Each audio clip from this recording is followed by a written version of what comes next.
திடீர்னு பசி பஞ்சம் பட்டினி சாப்பாடே இல்லை, யார் உயிர் பழைப்பாங்க? குண்டா இருக்கிறவங்க தான் உயிர் பழைப்பாங்க. ஸோ இவங்க உயிர் பழைக்க முடியாது. எல்லா இப்போ உடல் பருமனா இருக்கிறவங்க, all the obese are the survival of the fittest அப்படின்னா all the obese have inherited genes that promoted insulin resistance and leptin resistance. So ஒரு காலத்தில் இப்போ யாரெல்லாம் வெயிட் அதிகமாக இருக்காங்களோ அவங்களுக்கு ஒரு சான்ஸ் இருந்துச்சு. அவங்க அந்த காலத்தில் ஃபேட் அதிகமாக அவங்களால சேர்த்து வைக்க முடிஞ்சதுனால ஜெனட்டிக்காக அவங்களுக்கு ஒரு சர்வைவல் அட்வான்டேஜ் கிடைச்சிது. ஆனால் லீன் பீப்புளுக்கு அந்த அட்வான்டேஜ் கிடைக்கல.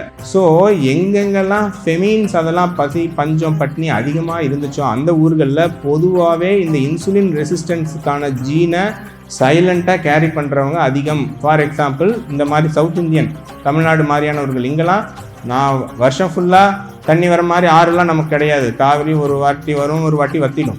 ஸோ பசி பஞ்சம் பட்டினி காலங்காலமாக ஆயிரக்கணக்கான வருஷமாக நம்ம ஊரில் இருக்குது. ஸோ அதனால் இப்போ நமக்கு பசி பஞ்சமும் இல்லை, வேலையும் குறைஞ்சி போச்சு. சாப்பிட்றது சாப்பிட்டுக்கிட்டே இருக்கோம், அது நான் ஸ்டாப்பாக.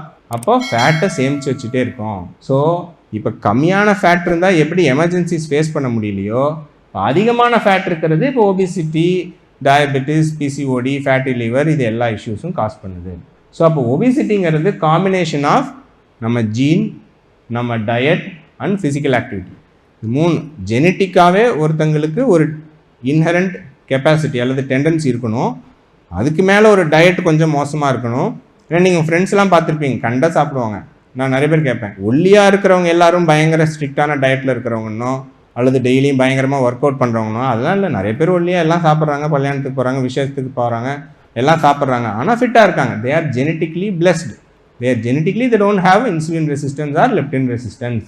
இந்த மூணுமே இருக்கணும். ஸோ அப்போது நம்ம விஷயத்துக்கு வருவோம். ஸோ மெயினாக இப்போ ஃபேட்டுன்னு சொல்கிறோம். ஃபேட் எங்கேருந்து வருது? நம்ம சாப்பிட்ற ஃபேட்லேருந்து தான் வருதானா? இல்லை. நான் ஆரம்பத்தில் சொன்னேன் இல்லையா, புல்லையும் ஆடு ஃபேட்டாக தான் சேமித்து வைக்குது.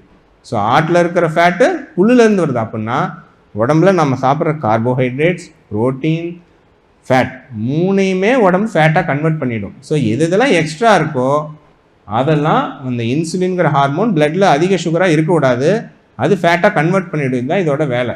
பிளட்டில் சுகர் அதிகம் ஆக விடக்கூடாது.